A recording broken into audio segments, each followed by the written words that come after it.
I didn't really think that helping my auntie move would end up with my car catching on fire. Hi, my name is James Moore Jr.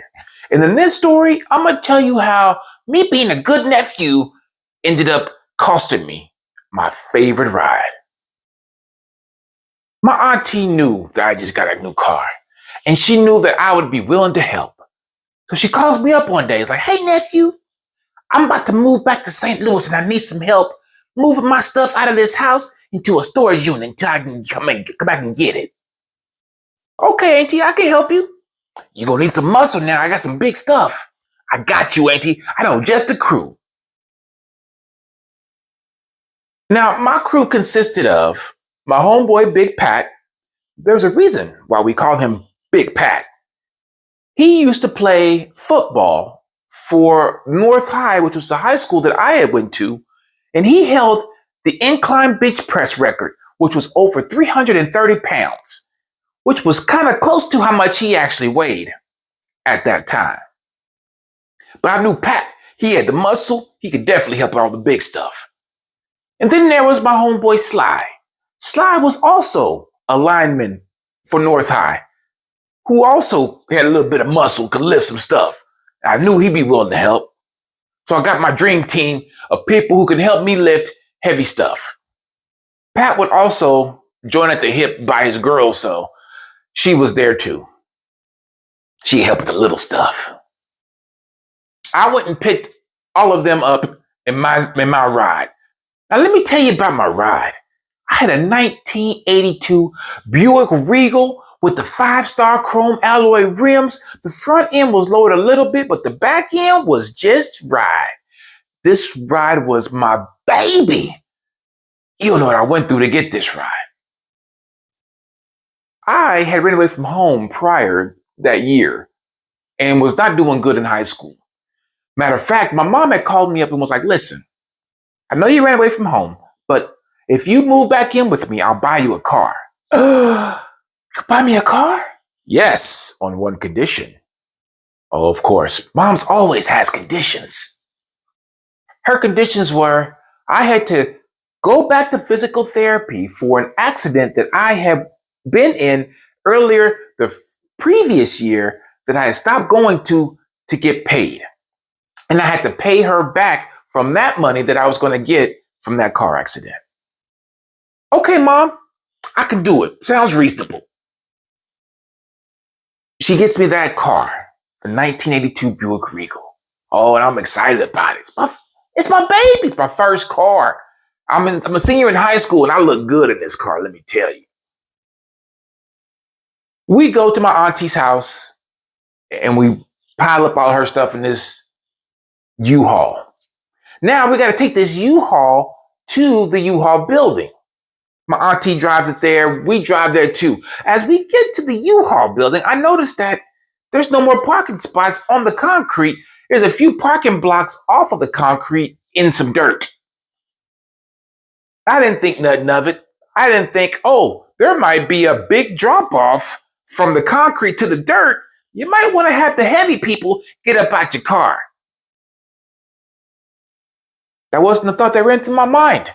As I go over to park, I hear, ooh, that didn't sound good. Probably didn't sound good in this mic either. My bad. But I get down, all four wheels down in the dirt by the parking block. I was thinking, that didn't sound good at all. Everybody else was like, ha ha. I'm like, that's not funny. It's my baby now. Don't be laughing at my baby getting hurt. You will be walking. We unload everything out the U-Haul, and we're getting ready to leave. Now, me not thinking, hey, you just had a bad experience with getting into this parking spot. You might have the same one getting out if you let these big heavy people get in your car again. That thought didn't cross my mind. Everybody piles back into my car, and oh, that sounded even worse. But nonetheless, we're out of that parking spot. It's time to get these big heavy people up out of my car. As we're rolling down the road heading toward the highway, we're starting to smoke in the car because we're hot boxing. We're making sure that the car is all foggy, if you get my drift. And we get up on the highway, and I'm starting to notice that it's getting a little hard to breathe in my car while we're smoking. Now, normally it's not like that, but something ain't right. All of a sudden, my oil light comes on in my car. I'm like, oh, that's never been on. That ain't right. And then my check engine light comes on. I'm like, uh-oh, I'm starting to get a little worried. My homeboy Pat was like, hey, man, just go ahead and pull up off the highway, bro, real quick. Let me take a look under your hood. I was like, all right, I'll do that. So the first exit that we come to after we come to all these warning signs is First Street. So I get off on First Street. I make my first right onto the first residential street off of the highway. I know that was a lot of firsts, but all of this was a first for me. As we're sitting in my car, Pat decides to get out and check it. I pop the hood. Pat gets out, he lifts the hood, and he immediately slams it back down and runs across the street and says, get out the car! Get out the car's on fire! I'm like, man, quit playing. Sly and Crystal then already got out the car. I'm like, okay, maybe he's not playing. So I open the door, I get up at the car and get across the street. Sure enough, I start seeing flames dripping from underneath the car. I start seeing more smoke bellowing from under the hood. Then I start seeing flames hitting the glass from underneath the hood. I start to panic. I'm like, help! Help! My car's on fire! My car's on fire! We're standing right in front of some duplexes where I know people live. They can hear me yelling, my car's on fire. But nobody comes out to look to see the car's on fire. But I'm pretty sure they're peeking through the blinds and stuff. I'm panicking. I'm freaking out. I see a fire hydrant, but I can't do nothing about it. I ain't got no tools. My car's just going up in flames. Seeing fire bellowing. I'm feeling like I'm going to throw up or pass out. Probably both. But this is hurting my heart to see my car, my baby. I just got this car and it's going up in flames. Finally, the fire department shows up. They get to that fire hydrant, load up, and put my car out. But by then, it's way too late. My windshield, black. The hood, black. Underneath the car, tires blown out, black. I was just waiting for the car to explode before the fire department got there, but it didn't happen. I'm glad it didn't happen, but still, if it's gonna go up in flames that much, at least give me a show.